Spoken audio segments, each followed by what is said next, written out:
Mississippi. Hello. Beautiful.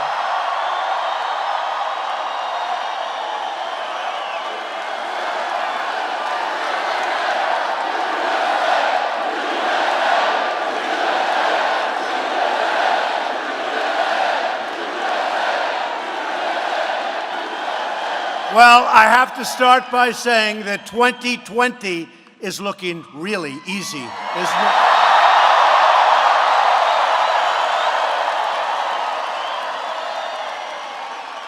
I think the fake news media back there is starting to get it, folks. I think they're starting to understand what's going on, and I'm thrilled to be back in this great state with thousands of proud, loyal, hardworking American patriots. Thank you. In less than 2 years, we've achieved the biggest comeback in American history. That's what's happened. The economy is booming, wages are rising, and more Americans are working today than ever before. Today, ever before. Think of that. Now just think of that. Today, we have more Americans working than we've ever had in the history of our country. Right now, today, how great is that, right? We're defending our Second Amendment, protecting religious liberty, taking care of our great veterans.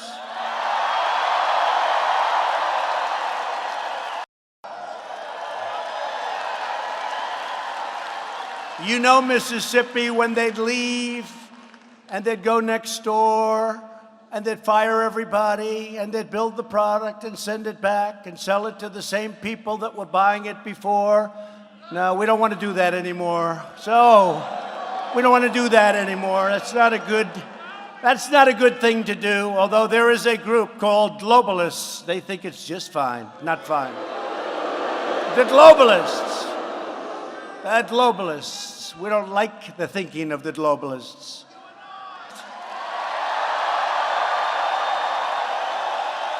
But exactly 5 weeks from today, all of this extraordinary progress is at stake. It is at stake. I'm not on the ballot, but in a certain way, I'm on the ballot, so please go out and vote. Go out and vote. On November 6th, you will head to the polls, hopefully, in one of the most important congressional elections of our lifetime. The only reason to vote Democrat is if you are tired of winning. A Democrat takeover of Congress will plunge our country into gridlock and chaos like you haven't seen before.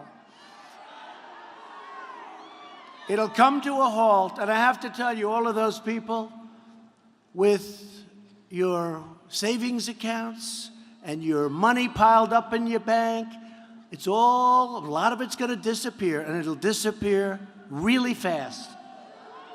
Your 401ks. I stand up all the time with great Americans. Sir, I'd like to thank you. My wife thinks I'm one of the greatest investors in the world. And 2 years ago, she thought I was a total loser, sir. Now she loves me so much. Because my 401k has gone up 55%, sir, since you got elected. 55%.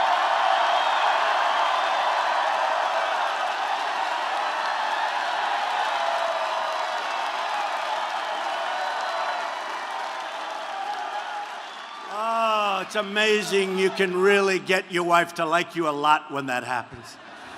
You got to be really bad, I'll tell you. And that's happening. And it goes the other way, too. That happens. People are geniuses now, and we've helped.